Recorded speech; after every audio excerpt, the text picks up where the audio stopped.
Bienvenue Stop Invest, la chaîne des top d'investissement. Ici, on parle essentiellement d'entreprises de qualité. Avons-nous une opportunité d'investissement sur Hershey? C'est la question à laquelle on va essayer de répondre en se basant sur les notes d'analyse présentes. Je rappelle ici que ceci représente uniquement mon point de vue et non un conseil d'investissement. Et comme d'habitude, je me réserve le droit de me tromper. Alors, Hershey Company devrait réaliser de belles performances en 2023. Au cours des 9 premiers mois, le bénéfice de 7,35 $ par action a été supérieur de 21,7% par rapport, j'ai oublié une partie ici, par rapport au chiffre de 6,04 $ généré pour la même période l'année précédente. Cela a été rendu possible en partie par une croissance de 9,5% des ventes, compte tenu de l'augmentation des prix de vente et d'une bonne demande de la part des consommateurs dans certains segments. En revanche, les coûts de la chaîne d'approvisionnement ont augmenté, notamment les coûts de logistique et de main-d'œuvre. Normal, quand on parle d'inflation, si la logistique va augmenter, le carburant, l'essence, etc. Bref, si les coûts de l'énergie augmentent, ça affecte la logistique. Si l'inflation augmente, ça affecte la main-d'œuvre. OK? Les salaires, etc. Les charges d'intérêt et les frais de vente, de marketing et d'administration ont également augmenté.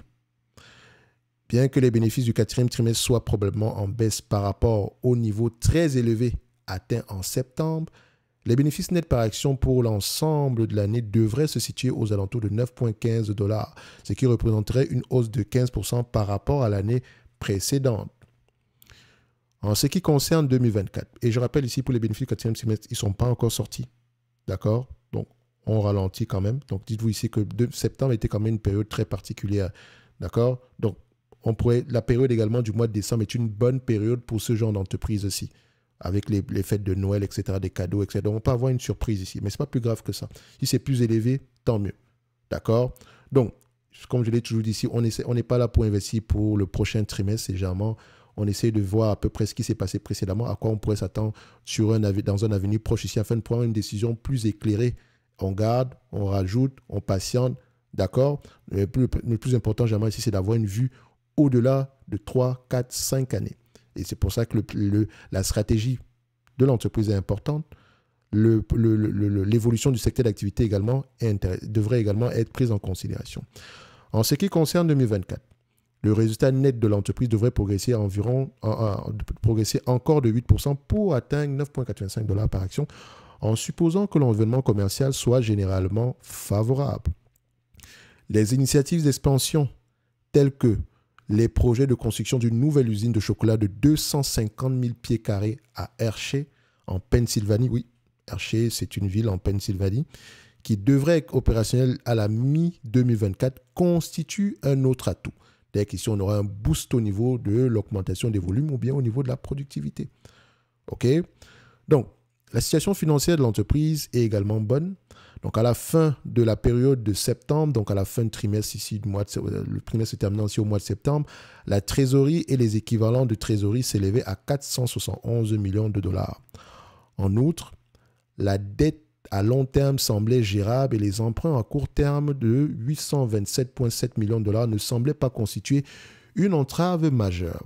Il convient également de mentionner que Hershey dispose d'une facilité de crédit renouvelable non garantie de 1,35 milliard qui doit expirer en avril 2028 avec possibilité de prolongation de 2 années supplémentaires et qui peut être portée à 1,85 milliard de dollars avec accord des prêteurs. Donc, on a 1,85 milliard ici de côté comme facilité de crédit. Si on vient à taper dans ce 1,85 milliard-là, on va devoir de l'argent à la banque. Mais bref, ça peut nous servir ici pour gérer ici une situation à court terme. OK, c'est toujours bon à savoir. Donc, au niveau du bilan, c'est bon. OK? Tout bien considéré, l'entreprise devrait continuer à faire face à ses obligations, y compris ses besoins en fonds de roulement et ses dépenses d'investissement avec un minimum de difficultés. Les perspectives jusqu'à la fin de cette décennie semblent prometteuses pour le secteur d'activité. Hershey est l'un des principaux fournisseurs de produits de confiserie chocolatée et non chocolatée qui comprennent des noms aussi populaires que Hershey Kisses, Jolly Rancher, Twizzlers, Reese Peanut Butter Cup. Donc, je ne sais pas si vous connaissez. Actuellement, plus de 100 marques sont vendues dans environ 80 pays. Donc, en outre, enfin en plus, j'aurais dû modifier ça ici, l'entreprise investit dans l'infrastructure numérique, notamment dans la mise en place d'un nouveau système de planification des ressources de l'entreprise. Donc, il faut également mentionner que les acquisitions, donc pourquoi est-ce que je pense que sur la décennie à venir, Hershey pourrait bien se comporter, non seulement l'investissement au niveau de l'infrastructure normale, donc les usines, etc., mais également au niveau de l'infrastructure numérique. Il faut également prendre en considération ici les acquisitions qui sont plausibles compte tenu du bilan sain de l'entreprise. Donc, à cette fin, il faut mentionner que Hershey a acheté dernièrement Weaver Popcorn Manufacturing, donc a acheté à Weaver, donc certaines activités ici, excusez-moi. Donc, elle a racheté ici à Weaver Popcorn Manufacturing certains actifs qui fournissent une capacité de production supplémentaire pour un montant ici de 165,8 millions de dollars. On n'a pas acheté une marque, mais on a acheté des actifs productifs, d'accord? Donc, comme des usines pour augmenter la capacité de production, d'accord?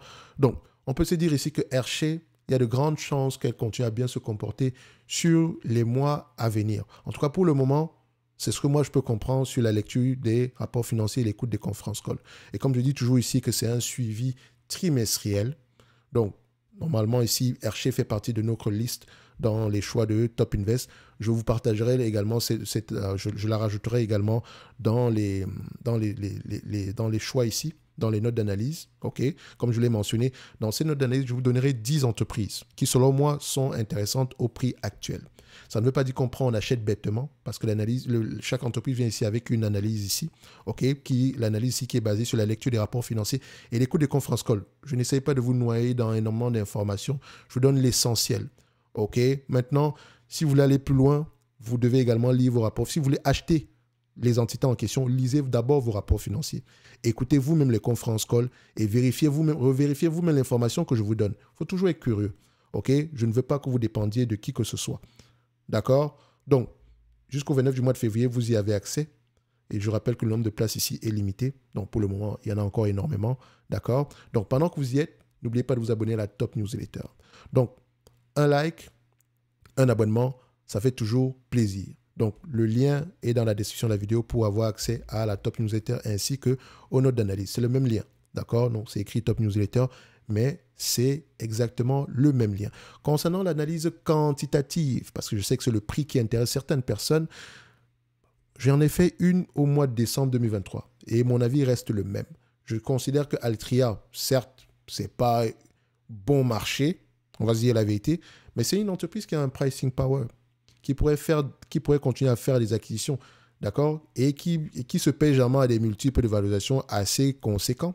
Et on peut se dire ici qu'au prix actuel, voilà, il ne serait pas fou de l'avoir ici aux alentours, ici ça, en exagérant, bien sûr, aux alentours ici des 279 $. Mais encore, pour moi, comme je l'ai souvent mentionné, ce n'est pas une entité sur laquelle je vais mettre 5% de mon portefeuille. Ce sera un Hershey en date d'aujourd'hui. Vu le prix actuel, on sera aux alentours ici des 2%. 2-3% par là. Et le 5%, on pourrait monter jusqu'à 5% parce que Hershey mérite d'avoir un 5%, dépendamment du prix, si on propose à l'entreprise en autour de 150 $. Donc, au prix actuel, le dividende également, il est safe. Il y a de grandes chances qu'il continue à croître. Le rendement est de 5%. Et par rapport au bénéfice net attendu ici en 2026, il sera également supérieur à 5%. Or, on vous distribue 2,5% ici aujourd'hui. Il est en croissance, etc. Bref, vous connaissez la chanson. Pour moi, ici, je pense que le dividende, il est safe. Il y a de grandes chances qu'il continue à croître. Également, je pense qu'on a le rachat d'actions sur cette compagnie-ci. Donc, on peut vérifier ça ici. HSY, Hershey. Voilà. Voilà, on a un rachat d'actions. Bref, l'analyse quantitative du mois de décembre est également d'actualité. On ne va pas revenir dessus. On va se donner rendez-vous sur la prochaine vidéo. Merci.